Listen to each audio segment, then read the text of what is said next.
Could this be it? Can the power actually be taken back? How's it going to happen? The ATF could be abolished and the NFA could be repealed with the same bill.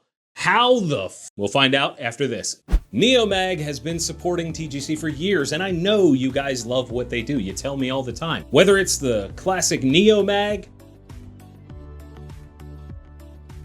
the Rask,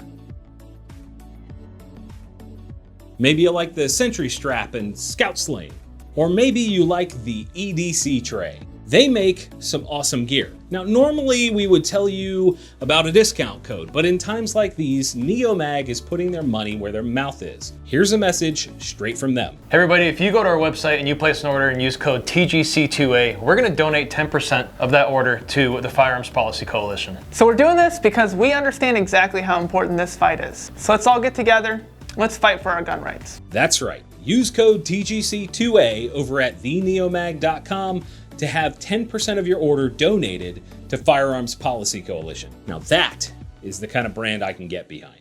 Welcome back to The Gun Collective. My name is Jon Patton, and you are watching The Fight for Gun Rights. This is a show all about Second Amendment news, and we would love it if you got subscribed, followed us on Instagram, or just left a like on this video. That would be rad. I'll try to keep this one as brief as possible because I know you guys are trying to get out and enjoy your summer. There is a new bill that's been introduced in Congress known as H.R. 3960, or the Brian A. Terry Memorial Eliminate the ATF Act.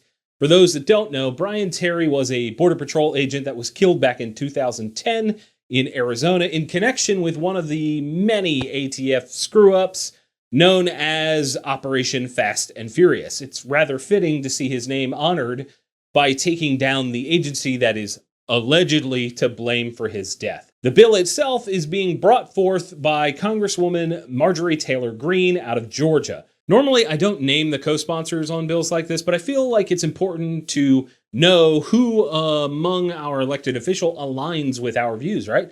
The co-sponsors are Ralph Norman out of South Carolina, Matt Gaetz out of Florida, and Paul Gosar out of Arizona. I suppose if you live in those areas or just feel like supporting them, send these guys a message commending them on supporting such a bill, which I suppose we should look at a bit more.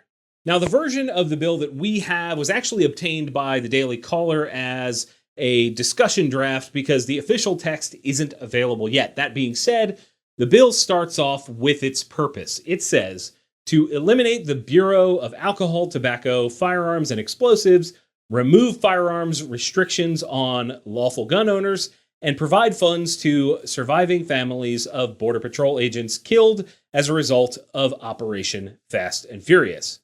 All of that sounds fantastic. As far as the provisions within the bill, the 38 pages have a lot. I'll try to stick to the ones that will actually make sense and aren't overflowing with hard-to-follow legal crap. The beginning of the bill contains the Preparatory Provisions. This has 4 subsections.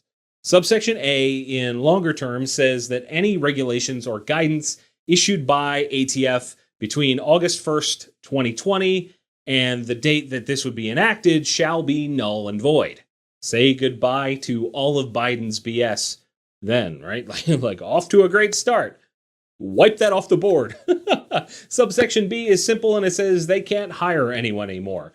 Subsection C provides that the president will notify all of the ATF employees that the power-sucking black hole they work for is being abolished and that they are getting the boot. Subsection D is one of my favorites in the entire bill. It says, within 3 months after the date of the enactment of this title, the director of the Bureau shall publish an itemized list on the website of the Bureau, which shall be available to the public, of all the confiscated firearms and ammunition possessed by the Bureau. Before the abolishment date, the director of the Bureau shall sell the firearms and ammunition referred to in the previous paragraph to licensed dealers as defined in yada, yada, yada. Basically, FFLs can buy all this stuff. So basically, the ATF will have a liquidation sale and lots of cool stuff will hopefully hit the market. The next main section is 102, which covers the details of the abolishment of the ATF. Man, I really enjoy saying that. It basically says that 180 days after the enactment of this bill, the ATF would officially be abolished and the powers they held previously would be transferred. Yeah, transferred, right. That's where things start to get a little sticky. The government isn't likely to just give up that much power right away. They're not going to abolish it and that'll be that. The following section says that essentially the functions of the ATF would be handed over to the Department of Justice, and very likely, this isn't in the bill, this is my opinion, very likely the FBI would end up handling a lot of it, which is great because the FBI is totally not corrupt like the ATF.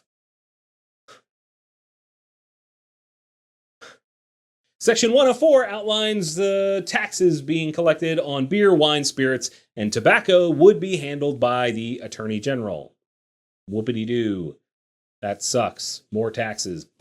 The rest of the bill goes on to gut current law to remove and switch out ATF provisions, which are sprinkled through our laws like a weird funfetti cake. I did find something pretty special hidden on page 25 that, as far as I can tell, hasn't been talked about very much. Under a section called Amendments to IRS Code of 1986, it says that this will repeal the National Firearms Act. Yes, the NFA would be repealed as a part of this bill. I feel like that should be a bigger deal, and I haven't really seen many people talking about it. Not only that, but the section right after that aims to repeal firearms and ammunition excise taxes, which would save the gun industry literally millions and millions every single year. What a waste. It goes on. There's an amendment to the Brady Handgun Violence Act by repealing the section that provides for the National Instant Check System, or NICS. So no more National Background Check System, I suppose. And on top of that, it repeals the NICS Improvement Act of 2007, which is about reporting. That is pretty wild altogether, and I'm really surprised to see it go that deep into getting rid of the layers of BS. Title 2 of the bill, the next section, is called Trust Fund and Grant Programs. It doesn't start until page 35 of 38. Subsection A lays out the creation of the Border Patrol Agent Killed in Action Fund. Subsection B provides that the proceeds from the sale of all those guns we talked about, the ATF being forced to sell, that goes directly to this fund. It goes on to outline how the money will be used and what other sources for money this fund would have. It also lays out a grant for state-level firearm safety programs, which is pretty neat. It's great to see more guns, like actual gun safety, providing they don't screw it up somehow, getting out there. Now, there is a metric buttload of other things and notes in this bill, stuff to be aware of, but I'm not going to sit here and go over every single bit because that would be horrifically boring. However, we did cover the juicy parts. So juicy. Not only would the ATF be abolished, but so would the NFA. That, boys and girls, would be a huge victory for the Second Amendment. However, that would require this bill to be passed by Congress and the Senate, and then get signed by our current anti-gun president. That right there seems like an insurmountable task. I do want to hear from you guys on this one. Do you think this has a chance of passing at all? Would you support more politicians if they put forth bills like this? What would you buy first after the NFA got repealed? Sound off in the comments below. Also, if you don't mind, please hit the like button and share this video with your friends so we can make sure that people are up to date on bills just like this. I mean, pro-gun stuff is always great. If you haven't yet, be sure to follow and subscribe. And as always, thank you all for watching. We'll see you soon.